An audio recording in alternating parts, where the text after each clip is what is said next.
Let's take a couple of minutes now to talk about something called external variables. C programming has the concept of external and internal items. An internal item is something declared within a function. Now, all functions are externals, are all external items because one function cannot be declared inside of another function. So therefore, they are all at the external level. Variables, however, are places in memory where we're going to put things, different values, and they can be external or internal. What we have looked at so far are internal variables, are little integers and characters and a few floats and things that have always been defined for the most part inside main, which itself, of course, is a function. So those have all been internal to main. And that means that other functions, func1, 2, and 3 that we wrote earlier, those functions cannot see those variables because the variables are contained, they're encapsulated inside of main. So there's no way for those functions to get a hold of what's in those variables and do anything with them. Well, that brings us to external variables. Now, an external is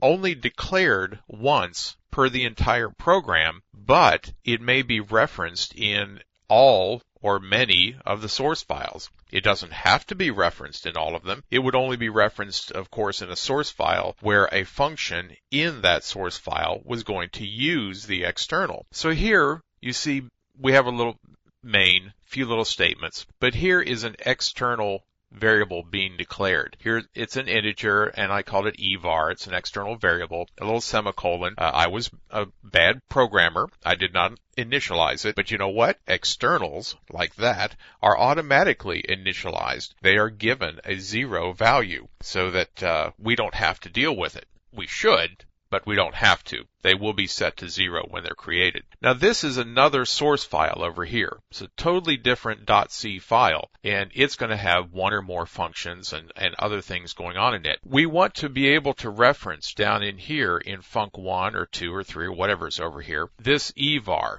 But we want to make sure when all of these are all combined together into a final program that we're only talking about this one place in memory so that main and the functions and all the rest of these pieces of work all reference a single global variable, a single variable that is external to all of the functions, but they all know how to get to it. And we do that by using the keyword here, extern.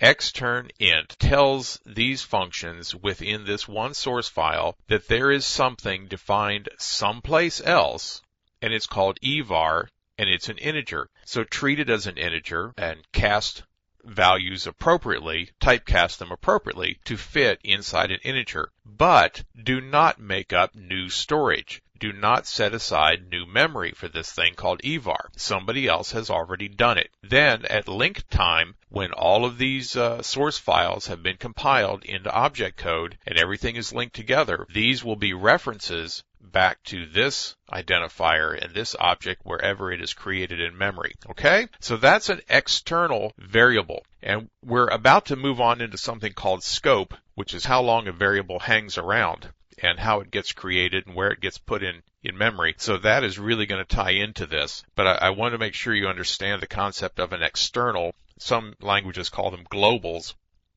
But the concept of an external variable being outside of all other functions. You'll have a problem if you come over here and make extern int the first time you declare it, because then you're telling main that somebody else declared it.